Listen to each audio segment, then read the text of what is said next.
मैं संजय कुमार, आप देख रहे हैं बिहार न्यूज 20। हमारे साथ पूर्व वायु अमिताभ दास जी। सर, प्यार करना क्या गुनाह है सर? एकदम नहीं गुनाह है। आप किस संदर्भ में पूछ रहे हैं? इस तरह से गुंजन गुंजन सिंह है, आदिपुर की एक शिक्षिका है, प्यार की विभाग ने उनसे बर्खास्त कर दिया, शिक्षा विभाग ने। नहीं नहीं, ये जो आप बात कर रहे हैं वैशाली जिले का मामला है। जी। बीपीएससी की शिक्षिका है, गुंजन श्री नाम है। और अभी बात आ रही है, अलग अलग मतलब खबरें आ रही है। कहीं पता है, ये बताया जा रहा है कि शिक्षा विभाग ने उन्हें निलंबित कर दिया है, कहीं बताया जा रहा है कि स्पष्टीकरण पूछा गया है। देखिए यार, उनको निलंबित किया गया हो या स्पष्टीकरण पूछा गया हो, शिक्षा विभाग का ये कदम बिल्कुल गैर कानूनी है, अन्यायपूर्ण है, गलत है। और मैं पूरी तरह गुंजन श्री के साथ खड़ा हूँ।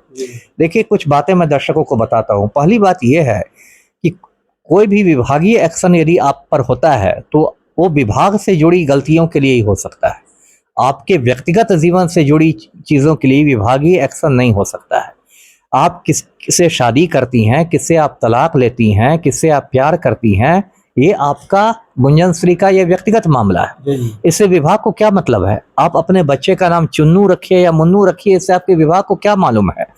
तो यदि आपके उसके व्यक्तिगत लाइफ पर यदि उसको एक्शन लेता है शिक्षा विभाग, और कल को वो कोर्ट चली जाती है अदालत में, तो कोर्ट तो शिक्षा विभाग के सारे लोगों को टांग देगा। प्रधान सचिव से लेकर प्रशाखा पदाधिकारी तक टांग दिए जाएंगे कि आपने माइंड अप्लाई नहीं किया, आपने दिमाग नहीं लगाया, आपने व्यक्तिगत कारणों से उसको कैसे एक्शन ले लिया। एक तो ये बात हुई। दूसरी बात की, जब से मैं देख रहा हूँ उसके खिलाफ एक्शन की खबर आई है, तब से सोशल मीडिया पर कुछ लोग एकदम उछल रहे हैं, जश्न मना रहे हैं, बहुत अच्छा हुआ, ऐसा ही हुआ, ये क्या पढ़ाएगी बच्चों को, इसने पति को छोड़ दिया, ऐसे हो गया, वैसे हो गया। अरे, इस देश के जो प्रधानमंत्री हैं नरेंद्र मोदी, वो 50 साल पहले अपनी बीवी को छोड़ चुके हैं, जसोदाबेन को। और नरेंद्र मोदी, जिसने जसोदाबेन से शादी की थी, अग्नि को साक्षी मान के 7 फेरे लिए थे, अब वो जसोदाबेन को प्रधानमंत्री आवास में कदम नहीं रखने देते हैं। कंगना रनौत 12 बजे रात में घुस सकती है प्रधानमंत्री आवास, लेकिन मोदी की पत्नी जसोदाबेन नहीं जा सकती है। और मोदी जी यूरोप में दूसरी औरत का पीछा करके मेलोडी चॉकलेट खिलाते हैं, है ना? तो अगर जीवन साथी को छोड़ना इतना गलत है, और गुंजन श्री ने पति को छोड़ दिया तो इतना बड़ा उसने पाप कर दिया, तो मोदी जी ने जो पत्नी को छोड़ा है वो क्या महान कार्य है? लेकिन हमारा समाज बहुत पाखंडपूर्ण समाज है ना? यहाँ पर गुंजन श्री यदि पति को छोड़ेगी तो लोग उसको सोशल मीडिया पर गालियां देने लगेंगे, तरह तरह की बात करने लगेंगे। लेकिन यदि प्रधानमंत्री गुंडागर्दी करेंगे, वो अपनी पत्नी को छोड़ देंगे, तो डर से किसी का मुंह नहीं खुलेगा, लोग कुत्ते के जैसा पूंछ हिलाने लगेंगे, मोदी जी मोदी जी मोदी जी मोदी जी। तो ये जो पाखंड है, ये नहीं होना चाहिए। तीसरी बात क्या है कि शिक्षा विभाग का कहना है कि गुंजन श्री की वजह से विभाग की छवि धूमिल हो रही है।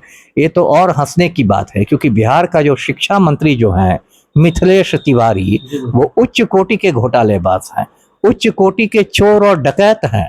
और ये बात मैं नहीं कह रहा, ये बात निगरानी विभाग का कहना है। मिथिलेश तिवारी गोपालगंज जिले के बरौली प्रखंड में एक कॉलेज चलाते हैं, दीनदयाल उपाध्याय इंटर कॉलेज। उस कॉलेज में उन्होंने लाखों करोड़ों का घोटाला किया। ऐसे ऐसे लोगों के नाम वेतन का भुगतान कर दिया गया जो उस कॉलेज में व्याख्याता हैं भी नहीं, लेक्चरर हैं भी नहीं।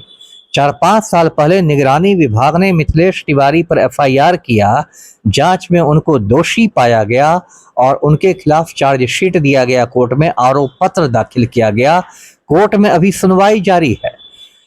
तो एक घोटालेबाज बिहार का शिक्षा मंत्री बना हुआ है, उससे शिक्षा विभाग की छवि धूमिल नहीं हो रही है, लेकिन गुंजन श्री की वजह से धूमिल हो गई। तो ये सब देखिए बहुत पाखंड है, बहुत गलत चीज है।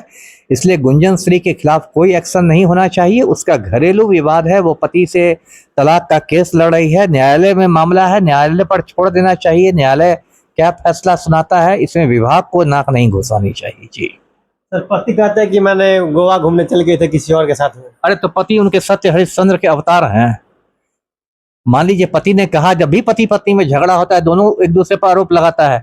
पति तो कहता है कि मैंने उसको पढ़ाने के लिए अपनी जमीन बेच दी, वो कहती है कि इसकी टांग टूट गई थी इसलिए से जमीन बेची इलाज कराने के लिए। तो दो पक्ष है ना, हम क्यों मान लें कि उसके पति ही सत्य हरिश्चंद्र हैं, गुंजन श्री झूठ ही बोल रही है, ऐसा क्यों मान लें हम? जी देखिए, हमारे साथ थे पूर्व वायु अमिताभ दास जी, सुन रहे थे जिस तरह से वैशाली जिला के एक शिक्षिका गुंजन श्री को जिस तरह से प्रसाद विभाग ने निलंबित किया है, इसी मामले में बात कर रहे थे। आप अपना कमेंट कीजिए। धन्यवाद।